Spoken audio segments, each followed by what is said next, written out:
Bom dia! Bom dia! Vamos ouvir essa música. Tem dor que vem do coração. Às vezes o peso do mundo senta em cima da oração. Quem sente demais se doa, esquece de se proteger.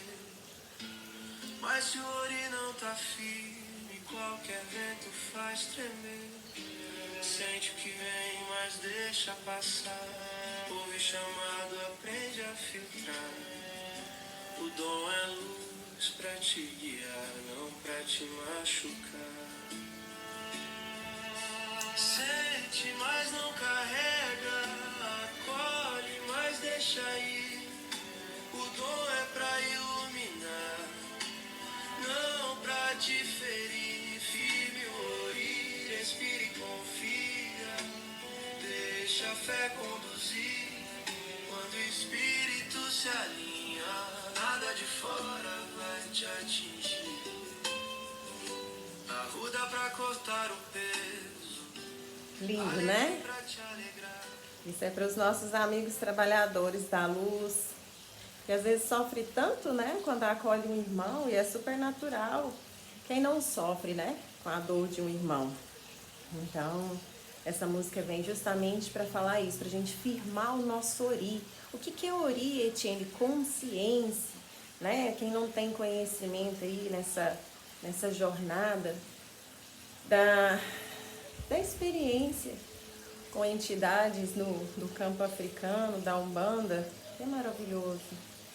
Geralmente não tem esse conhecimento, acha que tudo é uma entidade. Nem não, quando eles falam do seu ori, o meu ori me guiou, o meu ori me conduziu, o meu ori me trouxe de volta, o seu ori é a sua consciência, tá? Então é isso que ele pede, firma o seu ori na fé, no amor e na conduta.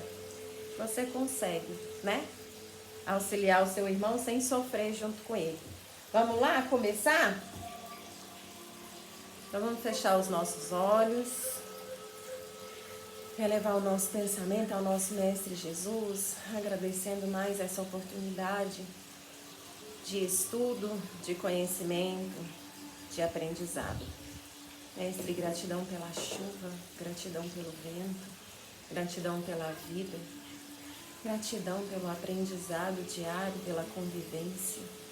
Que a sua luz seja a nossa estrela guia sempre e que possamos, Mestre, continuar seguindo com fé e esperança.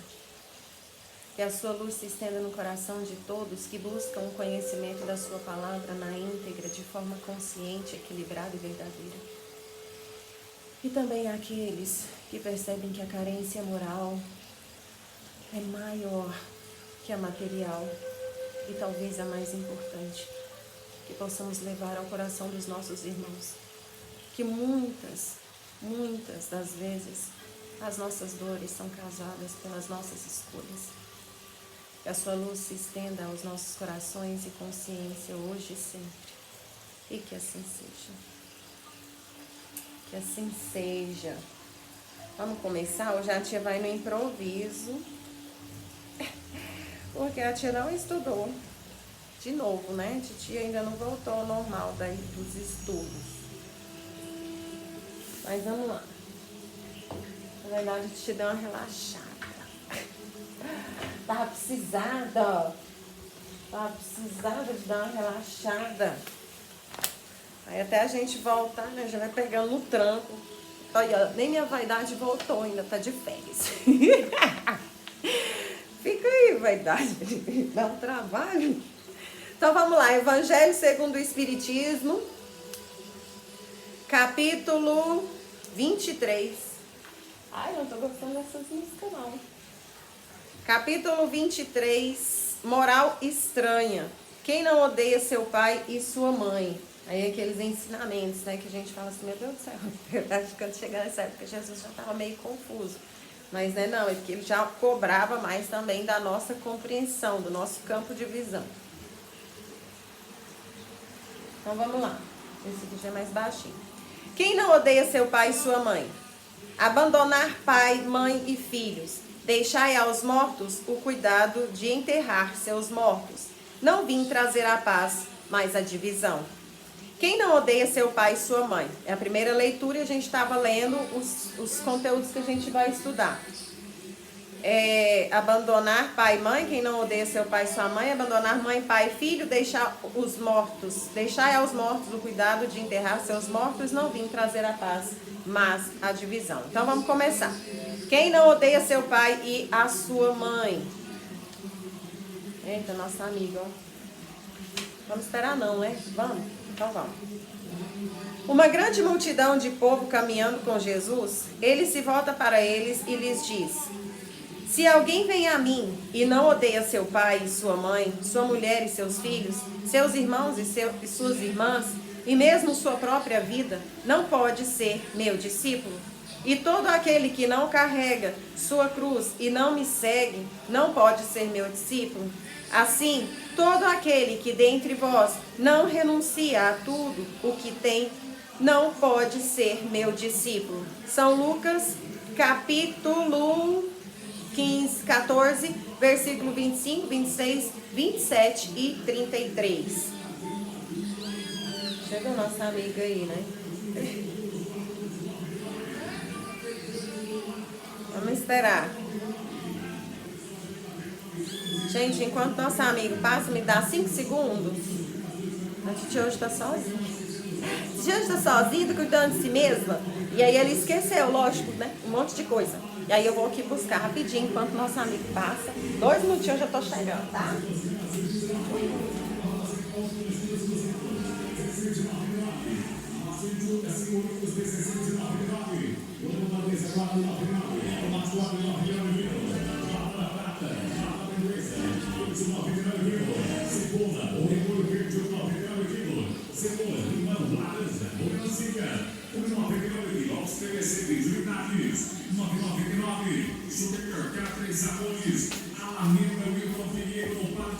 Cheguei. Pronto.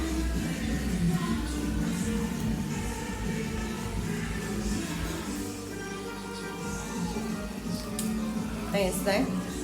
Não tem cobrado muito mesmo da gente. Vê as coisas com mais alegria, né? Menos sofrimento e dureza. Vamos sofrer tanto. Vai, amigo, boa sorte. Voltando aqui no nosso texto.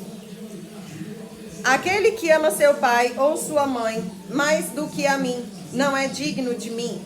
Aquele que ama seu filho ou sua filha mais do que a mim, não é digno de mim. São Mateus capítulo 10, versículo 37. Então vamos lá. Certas palavras, muito raras de resto, fazem um contraste tão estranho na boca do Cristo que instintivamente se rejeita seu sentido literal, e a sublimidade de sua doutrina não sofre com isso nenhum prejuízo. Escritas depois da sua morte, uma vez que nenhum evangelho foi escrito durante sua vida, e isso é muito importante sempre lembrar, é lícito crer que nesse caso o fundo do seu pensamento não foi bem exprimido, ou, o que não é menos provável, o sentido primitivo pôde sofrer alguma alteração, passando de uma língua para outra. Bastaria que um erro fosse feito uma primeira vez para que tivesse sido repetido nas reproduções, como se vê tão frequentemente nos fatos históricos. A palavra ódio, nesta frase de São Lucas, se alguém vem a mim e não odeia seu pai e sua mãe, está nesse caso, não há ninguém que tenha tido o pensamento de atribuí-lo a Jesus. Seria, pois, supérfluo discuti-la e ainda menos procurar justificá-la. Seria preciso saber primeiro se ele a pronunciou e na afirmação saber se na linguagem em que se exprimia essa palavra tinha o mesmo valor que na nossa. Nessa passagem de São João, aquele que odeia sua vida nesse mundo a conserva para a vida eterna. É certo que não exprime a ideia que lhe atribuímos. A língua hebraica não era rica e havia muitas palavras com vários significados. Tal é, por exemplo, aquele que no Gênesis designa as frases da criação e serviu a uma só vez para exprimir um período de tempo qualquer e a revolução diurna. Daí, mais tarde, sua tradução para a palavra dia e a crença que o mundo foi obra de 6 vezes 24 horas. Não, peraí. Sua tradução para a palavra dia e a crença que o mundo foi obra de 6 vezes 24 horas. Tal é ainda a palavra que se dizia de um camelo e de um cabo, porque os cabos eram feitos de pelo de camelo, e que foi traduzida por camelo na alegoria do buraco de agulha. E o buraco de agulha também não era um buraco de agulha, né? Capítulo 15, capítulo 16, versículo número 2 e 1. Esse buraco de agulha que eles falam era uma passagem, na verdade, né? E essa passagem era muito estreita, mas não era um buraco de agulha da agulha que a gente conhece hoje, de costura, não. Tá? Então também tem essa interpretaçãozinha que não foi citada aqui, mas a gente sabe que existe.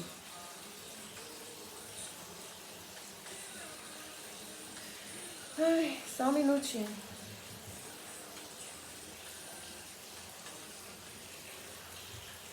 É preciso, aliás, ter em conta os costumes e o caráter dos povos, que influem sobre o gênio particular das línguas. Sem esse conhecimento, o sentido verdadeiro de certas palavras escapa. De uma língua a outra, a mesma palavra tem mais ou menos energia.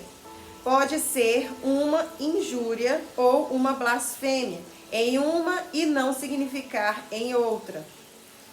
Segundo a ideia que a ela se atribuiu, na mesma língua, certas palavras perdem seu significado alguns séculos depois. Por isso, uma tradução rigorosamente literal não exprime sempre perfeitamente o pensamento. E para ser exato, é preciso, por vezes, empregar não as palavras correspondentes, mas palavras equivalentes ou perífrases. Continuando. Essas advertências encontram uma aplicação especial na interpretação das Santas Escrituras e dos Evangelhos em particular.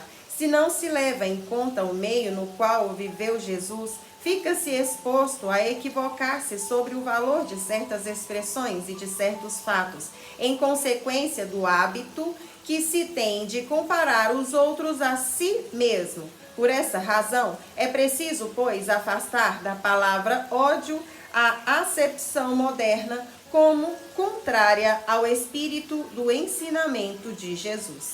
Ver também, para melhor compreensão, capítulo 16, número 5 e os seguintes.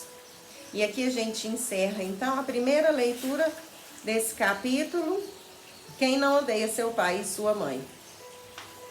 Realmente, tem muita coisa, né, na Bíblia que muitas vezes, muitas coisas foram tiradas, muitas coisas foram modificadas e algumas coisas foram acrescentadas. Isso a partir ali meados do século XIV. Inclusive o nome e o rosto de Jesus foram alterados, né? Jesus, essa face de Jesus que a gente vê hoje, isso aí eu já vi até nessas matérias de Discovery Channel. Quem gosta de assistir já viu. O rosto do Jesus que a gente conhece hoje era um artista plástico, muito famoso, muito conhecido, muito queridinho pela sociedade na época do século XIV. E aí eles fizeram essa transmutação porque eles não aceitavam Jesus com aquela aparência negra, né? Mais ali dos meados árabes, mais robusto. Então eles deram uma afeminada ali no nome, ou no rosto de Jesus. Tem também o nome, né? Veio aqui o sussurro. O nome de Jesus não era Jesus, era Yeshua, né? Jesus passou a ser Jesus também depois dessa alteração, nesse período. A reencarnação deixou de existir por causa de uma rainha que não aceitava o fato de que ela ia morrer e perder o reinado, poderia renascer, ou que ela poderia ter que responder pelas atrocidades que ela fazia com os seus súditos. Então muita coisa foi alterada, né? O nome não é Jesus, é Yeshua. O rosto de Jesus não é assim tão afeminado, o cabelo lisinho, o olho tão claro, né? A ciência já comprovou até que na época o pessoal, por ficar muito exposto ao sol, né? Não ter ali muito cuidado com a pele acabava ficando mais escurecida. Ah, Jesus era um ícone, não sei o que. Não, a gente sabe que Jesus é um ícone, assim como a gente também sabe que essas alterações foram feitas, né? Igual a gente pega aí na Umbanda, que eles falam de Oxalá. Quem é Oxalá na Umbanda? Jesus, né? É muito mais próximo do que Jesus. Então, essa alteração da Igreja Católica não atingiu ali, né, a região africana. Então, o nome Eixo ainda prevaleceu e foi lá, né, dentro da influência do tempo e da linguagem e virou Oxalá. Então, teve muita alteração, sim, não só na Bíblia, mas também na história e muitas das coisas que Jesus falava. Então, uma delas é explicando que como nenhum evangelho foi escrito ainda com Jesus em vida, provavelmente muita coisa que a gente ouve não foi bem assim que aconteceu. E aí é por isso que eles pedem que a gente olhe o histórico da pessoa. Vamos olhar aí o histórico de Jesus. Você acha que depois de tudo que ele fez, ele ia mesmo pedir para você odiar seu pai e sua mãe? Vamos colocar também ali no sentido figurado, né? Porque às vezes a gente tem uma dependência emocional, uma dependência psicológica muito grande dos nossos pais. Eu digo isso por mim. Quando eu era mais nova, eu não tinha essa dependência, não. Muito pelo contrário, eu achava que minha vida era ir pro mundo. Vamos viver, uma sede de vida, de mundo. Aí quando a gente sai pro mundo, quebrar a cara e volta, aí a gente vê que o nosso verdadeiro tesouro são os nossos pais, é a nossa família. Nossos filhos, né? Aqueles que se predisporam a estar conosco até o fim.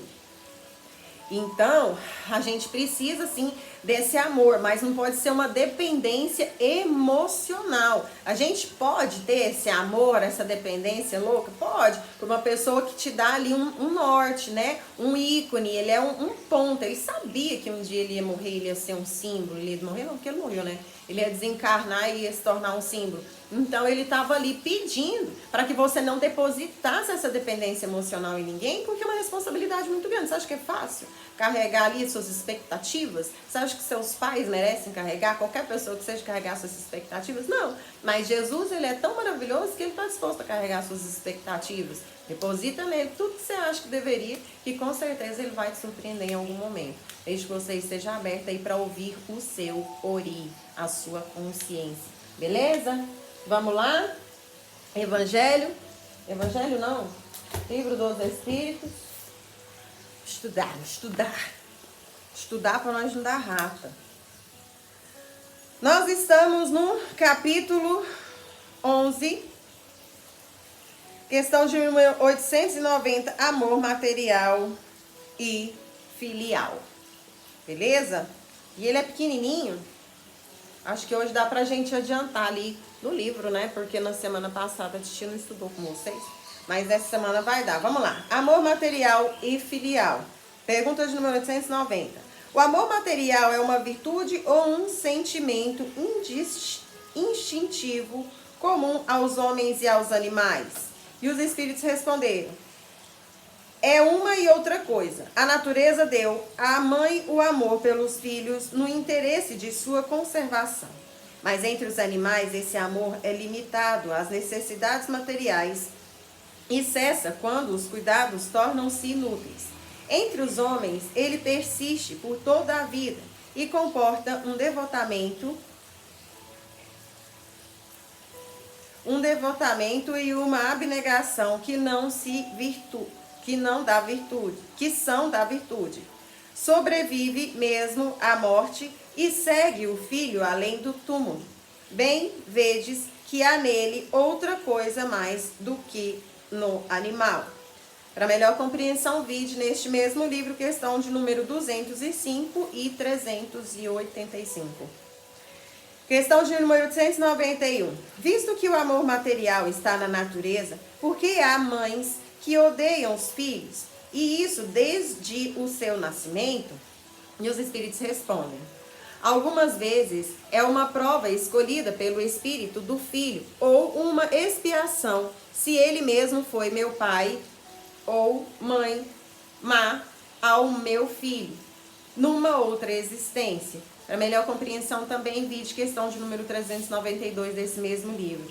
Em todos os casos, a mãe má não pode ser animada senão por um mau espírito, que se esforça por dificultar a existência do filho, a fim de que ele sucumba sob as provas que aceitou. Mas esta violação das leis da natureza não ficará impune, e o espírito do filho será recompensado pelos obstáculos que haja superado. Perdão. Questão de número 892. Quando os pais têm filhos que lhes causam desgosto, não são excusáveis por não terem para com eles a ternura que o teriam em caso contrário? E os espíritos respondem: não, porque é um fardo que lhes é confiado, e sua missão é a de fazer todos os esforços para os reconduzir ao bem. Também, para melhor compreensão, vide nesse mesmo livro questões de número 582 e 583. Mas esses desgostos são frequentemente o resultado dos maus costumes que os deixaram tomar desde o berço. Colhem, então, o que semearam. Isso é verdade, tá?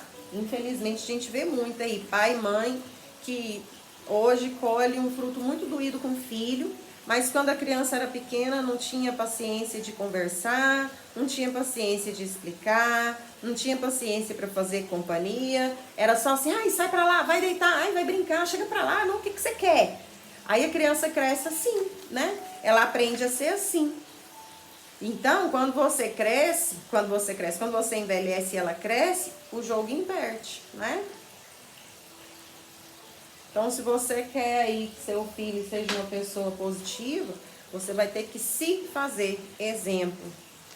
E eu acho que a maior dificuldade da maternidade é essa, ser um exemplo para os seus filhos. Então, tá aí o amor maternal, eu falei material, né? Desculpa. O amor maternal e filial.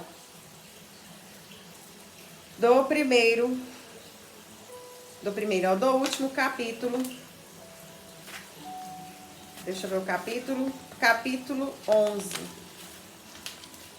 Última leitura do capítulo 11. E na semana que vem, no capítulo 12, nós vamos começar a estudar perfeição moral. Nós vamos estudar as virtudes e os vícios. Nós vamos estudar das paixões. Nós vamos estudar do egoísmo. Eu vou fazer assim que eu li direto, né? Ficou parecendo que era um texto. Nós vamos estudar na leitura de número 4, caracteres do homem de bem. E na leitura de número 5, conhecimento de si mesmo. Beleza? Então, na semana que vem, a gente começa as virtudes e os vícios. Eita, nós! Tapa na cara semanal. Queria pra mim, não. Toda vez eu tomo um tapão. Gente, Deus, minha vaidade tem que voltar logo, né? O trem tá feio.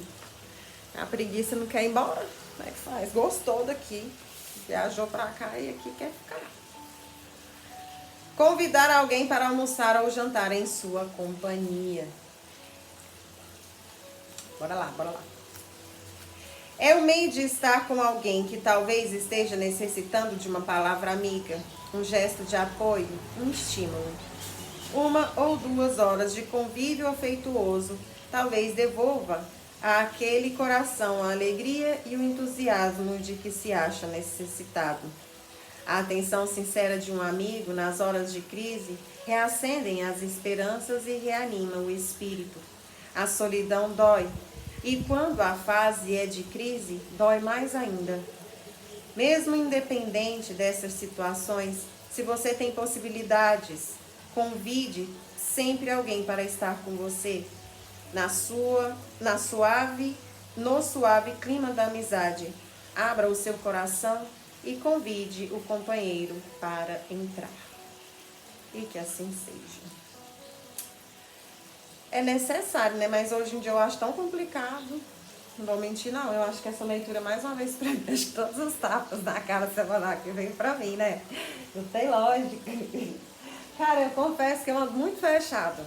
Nem tem gente que eu quero muito do meu lado. Bem, mas tem gente que eu não quero, não. Aí vem os mentores, né? Vocês têm a sorte de não ouvir seus mentores. É esses aí que você tem que estar do lado lá. Quando eu estiver aí em cima, igual você, um ser de luz, aí vem as broncas, né? Melhor ficar calado. Mas eu vou pensar nisso. Vamos então fechar os nossos olhos e levar o nosso pensamento ao nosso Mestre Jesus. Agradecer esses momentos de descontração entre os mundos, de aprendizado, de experiência, de conhecimento.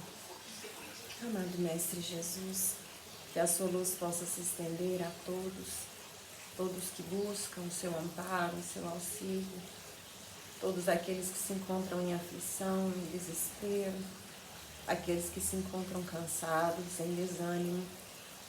Que a sua luz possa ser, Mestre, um antídoto de luz, de esperança, de amor, de compaixão, para que eles possam continuar as suas provas, que nunca foram tão importantes como este momento que vivemos atualmente. Peço também, Mestre, a calmaria do nosso planeta, a nossa Mãe Gaia, que também se encontra tão cansada, tão agredida, tão incompreendida. Que possamos, Mestre, reconhecer a necessidade da existência da nossa Mãe Gaia em nossas vidas, na certeza de que ela é o nosso único abrigo e que sem ela nada mais importa. Não importa o trabalho, não importa a aparência, não importa a vaidade, não importa o dinheiro, não importa a paixão, não importa os desejos, não importa os sonhos, porque não haverá futuro. Que possamos ter consciência da nossa realidade o mais rápido possível e que assim seja.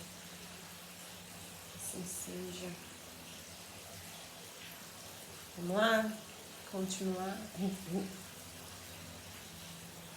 Está daquele jeito, né? Tudo atrapalhado. Tem dia que é assim, tem dia que é tudo certinho, caminho perfeito, tem dia que caminha tudo errado. Mas o importante é caminhar, né? Não pode é parar. Aí a gente ri. Vou falar, ai, quem ri de tudo é desesperado. Então eu sou desesperada. Adoro rir. Prefiro rir do que ficar chorando. Falar, deu ruim. E rir, soltar a gargalhada. Então vamos lá, hoje nós vamos começar o capítulo 10 do livro Herdeiros do Novo Mundo. A gente está estudando para que a gente possa compreender como que funciona esse processo de seleção de joio do trigo, né? Que está acontecendo aí nos dias atuais. Porque hoje todo mundo acha que é muito fácil. A gente só fala, eu sou cristão, pronto, estou salvo, né? E aí desencarna. E é uma revolta porque acha que porque era cristão já era o suficiente para ser salvo. E aí piora tudo, né? Porque desencarna, revolta, entra numa frequência extremamente baixa e só Deus mesmo na causa para auxiliar. Então vamos lá esclarecer que para que a gente possa ser trigo e não joio, é muito, muito, muito, muito mais importante eu ser do que dizer.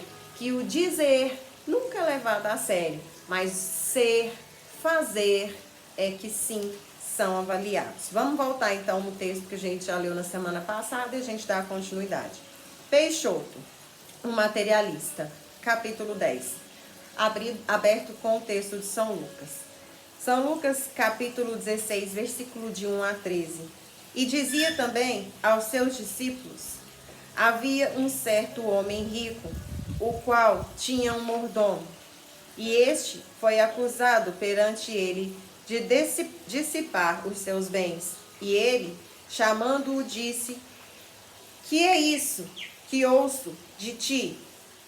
Dá contas da tua mordomia, porque já não poderás ser mais meu mordomo. E o mordomo disse consigo, que farei, pois, que o meu senhor me tira a mordomia? Curvar não posso, de mendigar tenho vergonha.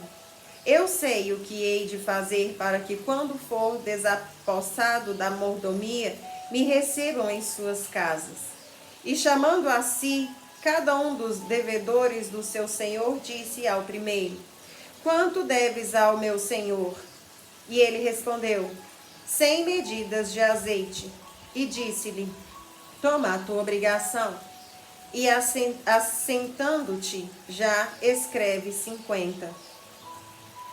Disse depois a outro: e tu, quanto deves? E ele respondeu: 100 alqueires de trigo. E disse-lhe: toma a tua obrigação, e escreve 80. Elevou aquele senhor o injusto mordomo por haver procedido prudentemente, porque os filhos deste mundo são mais prudentes na sua geração do que os filhos da luz. E eu vos digo: grajeai, amigos, com a riqueza da injustiça, para que quando estas vos faltarem, vos recebam eles nos tabernáculos eternos. Quem é fiel no mínimo, também é fiel no muito. Quem é injusto no mínimo, também é injusto no muito. Pois, se nas riquezas injustas não fostes fiéis, quem vos confiará as verdadeiras? E, se no alheio não fostes fiéis, quem vos dará o que é vosso? Nenhum servo pode servir a 2 senhores, porque ou há de odiar um e amar outro, ou se há de chegar a um e desprezar o outro. Não podeis servir a Deus e a Mamon. Quem visse aquele homem de aparência respeitável, beirando-se dos 60 anos, o tomaria como a expressão do bom senso e do equilíbrio espiritual. Conhecedor da doutrina espírita há mais de 3 décadas, trabalhava no núcleo religioso conduzido por Ribeiro, como médium quase pelo mesmo tempo. A postura segura, o falar pausado e o semblante austero impressionavam os circundantes, que mais do que a qualquer outro prestavam-lhe especial atenção às palavras e opiniões. Eu quero que vocês prestem atenção no comportamento dessa pessoa. Falar pausado, positivo, sereno, né? Sempre admirado, bajulado. Peixoto, entretanto, não correspondia no íntimo ao que a superfície das aparências indicavam. Jamais estivera completamente integrado aos planos espirituais superiores na execução da vontade divina através do veículo mediúnico. Era dessas pessoas, como milhares há por aí, que julgava que a vida era um conjunto de compartimentos isolados uns dos outros, de cuja reunião se compunha o conjunto, como um joguinho de peças de montar. Por isso, não via o trabalho de elevação espiritual como algo a ser exercitado em todas as horas de seu dia, nos lugares onde estivesse e com todas as pessoas com quem vivesse. Interessado nos ganhos materiais e viciado pela satisfação do conforto que buscara, inicialmente para si e mais tarde para a prole, Peixoto acreditava que a hora de ser médium era aquela especificada nas previsões do trabalho espiritual da instituição dirigida por Ribeiro e Jurandir. Fora do centro, pautava seu comportamento segundo os interesses imediatos, atrelados aos ganhos e conquistas que tanto o envaideciam como homem bem-sucedido. Apresentavam-se com esmero e apuro, cuidando da aparência, porque sabia que o mundo valorizava o exterior acima de tudo, e com uma boa figura conseguiria bons relacionamentos. Nas atividades comerciais e negociais, onde se desenvolvia, Peixoto primava pela astuciosa inteligência, sabendo calcular as perdas e os ganhos da transação com a rapidez de uma máquina moderna, conseguindo tirar de seus negócios lauta fatia de lucros que não corresponderiam tão somente ao justo quinhão que lhe caberia. Peixoto, no entanto, não trazia nenhuma preocupação de consciência, uma vez que, apesar do cristianismo espírita, em cujo barco se metera há tantos anos, partilhava da convicção de que o centro espírita era o centro e o mundo era o mundo. A gente não nasceu no centro espírita. A gente vai lá para ajudar os espíritos, para recebê-los como médiuns, para fazer a nossa parte de caridade, cumprindo nossa obrigação. No entanto, depois, a gente tem de voltar para casa, onde nos esperam as tarefas do abastecimento, as necessidades do vestuário, a conta de água, de luz, de telefone, os vazamentos do encanamento, o gás, a gasolina do automóvel, os bancos que cobram. Tudo isso precisa ser enfrentado e não serão os espíritos que vão pagar nossas contas. Uma vez eu ouvi também da pessoa fazer absurdos para manter cliente e o dinheiro. A pessoa ouve, e espírita, viu? A pessoa falava assim, mas os espíritos sabem que a gente precisa comer. Não, mas os espíritos sabem que a gente precisa viver. Mas os espíritos também sabem que você pode fazer isso de forma honesta, né? Então vamos lá. Argumentava ele consigo mesmo, repetindo estes conceitos à boca pequena, sempre que algum interessado em esclarecimentos se acercava dele, trazendo a discussão religiosa para o terreno da sobrevivência, no eterno conflito entre os ensinamentos do Evangelho e as ambições na vida pessoal. O mentor espiritual da instituição, Ribeiro, bem conhecia os modos estranhos de Peixoto, mas, sem desejar pressionar, o velho cooperador observava o pouco desenvolvimento de suas faculdades mediúnicas, sempre predispostas apenas a um tipo de uso, aquele que favorecia a comunicação de entidades infelizes, espíritos agressivos, entidades desencarnadas ainda muito presas à matéria e aos bens do mundo. Parecia que os dirigentes invisíveis tentavam auxiliar Peixoto e a despertar para as responsabilidades mais profundas do viver, colocando ao seu redor entidades sintonizadas a interesses iguais aos dele, ou, como acontecia muitas vezes, permitindo que os espíritos que se imantavam ao médium durante seus trabalhos diários trouxessem sua palavra através daquele mesmo indivíduo que obsediavam. Nada, no entanto, parecia fazer Peixoto modificar o seu caráter infantil para as coisas do espírito. As reuniões mediúnicas compareciam com sincero desejo de entregar-se ao trabalho no bem, orando, pedindo a Deus e aos seus mentores espirituais que se valessem dele para o amparo aos irmãos invisíveis mais necessitados. Ele, porém, não conseguia aumentar o teor de vibrações por estar mental e emocionalmente viciado nos compromissos inferiores dos ganhos e dos interesses pessoais. Inúmeras vezes, suas orações mais secretas eram súplicas aos espíritos para que seus negócios fossem bem-sucedidos ou para que os planos de investimento que fazia conseguissem o sucesso almejado.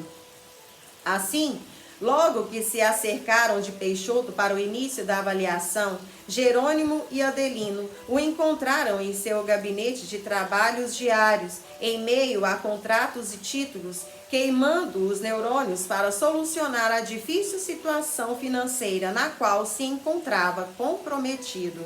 Precisava fazer frente a um problema financeiro decorrente de um mal-sucedido investimento. Como Peixoto não se mantinha vigilante o tempo todo, as proteções espirituais dos mentores amigos não lhe podiam ser eficientes fora dos estreitos limites do horário de trabalho espiritual na instituição espírita que frequentava. Fora do centro, o esperavam as entidades inferiores em sintonia com suas volúpias lucrativas, tanto quanto os seus adversários, que, conhecendo-lhe o caráter tíbio e interesseiro, conspiravam para levá-lo à miséria, recolhendo o efeito doloroso dos inúmeros ganhos ilícitos conseguidos sobre a ingenuidade ou a menor astúcia de outros homens, prejudicados em seus interesses econômicos e empobrecidos pelas perdas que sofreram. Espíritos que se indignavam com a conduta de Peixoto ao ferir ou tomar o patrimônio e as esperanças de outros se irmanavam para fazerem-no perder tudo o que conseguira amealhar, valendo-se dessa perigosa estratégia negocial. Ou seja, ele usava da ingenuidade das pessoas, da ausência de compreensão, de clareza. E tomava os patrimônios, tomava os bens, né? E era assim que ele ia construindo. E o que isso gera? Um fluxo de energia negativo para ele constantemente. Das pessoas encarnadas, que ele prejudicou, e das pessoas desencarnadas, que ainda é muito pior. Que além delas emanarem fluxos de energia negativa e que acerta, não vem com essa que, ai, eu acredito em Deus, não me pega não. Eu adoro ouvir vocês falar isso. Eu dou trela de rir. Não adianta você achar que não te pega, porque vai te pegar. E quando isso acontecer, te pegou porque você é igual. Vamos lá, então? Quebrou meu raciocínio aqui, mas vamos continuar. Espíritos que se indignavam com a conduta do Peixoto. Ah, tá. Então, quem tá vivo, emana energia e pega mesmo. Não adianta você achar porque você não é grande coisa, diminui. E para quem tá desencarnado, além de pegar, a pessoa ainda fica lá te obsediando, né? Você não tá vendo ela, você não tá sentindo, você não tem conhecimento nenhum e ainda vai achar que é tudo você. Ah, não, eu fiz isso que eu quis. Tá. Continuando. Espíritos que se indignavam com a conduta de Peixoto ao ferir ou tomar o patrimônio e as esperanças de outros se irmanavam para fazerem-no perder tudo o que conseguira amealhar, valendo-se dessa perigosa estratégia negocial. É o que eles fazem. E como Peixoto era fácil de ser estimulado aos voos ambiciosos, havia-se unido tais entidades para criar em seus pensamentos as ilusões vantajosas de lucros exorbitantes em negócios aparentemente sem risco, mas que em verdade corresponderiam a um profundo golpe em suas finanças, aproximando-o da definitiva ruína. Então, o que os espíritos estão fazendo? Deixando ele confuso, né? Que aí ele vai fazer o trabalho dele achando que está fazendo certo, na certeza de que o que ele está fazendo vai dar certo, e é uma certeza convicta, e aí chega lá na frente, não dá certo. E só depois ele vira e fala, cara, como que eu não vi isso? Tava na minha cara. Eu não acredito que eu fiz um trem desse. Então é assim mais ou menos que funciona. As alterações no cenário econômico, as modificações do panorama favorável, a supressão da felicidade financeira com o fim de incentivos oficiais combinaram repentinamente para que o empresário se visse, da noite para a manhã, transformado em um devedor com dificuldades para saldar o montante dos prejuízos. Peixoto conhecia todo aquele cenário trevoso e, por isso, estava envolto em papéis, buscando organizar uma nova estratégia para sair do apuro. Não posso parecer desesperado, pensava ele consigo mesmo. Nada pode transparecer que eu estou nessa situação, porque se isso for descoberto, ninguém será capaz de me emprestar. Preciso captar recursos urgentes, sem os quais a falência será inexorável. Acompanhando seus pensamentos, Jerônimo e Adelino, né, que são os observadores encarnados, observavam como aprendizes da escola da vida o mecanismo de comportamento que os homens utilizam para, com a desculpa da necessidade, mais e mais afundarem no pântano dos compromissos morais. Vou falar com o Vieira. Ele é muito bem relacionado e me deve alguns favores. Afinal, eu o levei ao centro espírita quando estava com problemas. Olha o jeito que ele pensa. Depois que melhorou, o safado nunca mais apareceu. Mas, como sempre me diz, tem uma dívida comigo. Quem sabe não está na hora de me honrar pagando-me o valor que lhe fiz? Isso mesmo, vou visitá-lo. Certamente saberá me encaminhar às fontes de dinheiro que tanto necessito.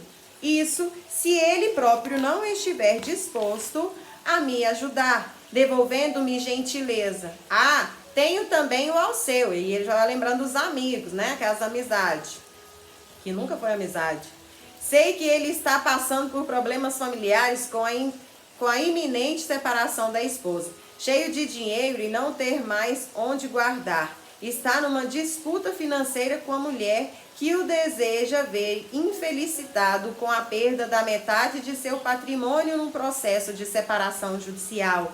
Ele me havia pedido um conselho e nessa circunstância será muito interessante que eu o leve pessoalmente aos trabalhos no centro espírita. Desse jeito receberá o apoio dos amigos invisíveis que o atenderão em suas necessidades. Vai ficar me devendo um favor e grato por lhe ter prestado solidariedade, certamente se inclinará a me auxiliar neste transe difícil.